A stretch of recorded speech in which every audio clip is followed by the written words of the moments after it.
First, tap the plug sign, Add device.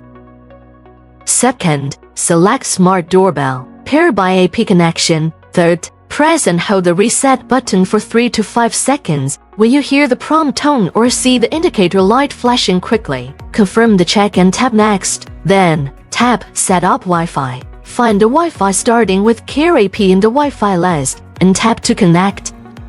After connecting, return to the app and complete the network configuration. The last, for remote access, you need to click Configure Wi-Fi to connect your phone to 2.4 GHz wireless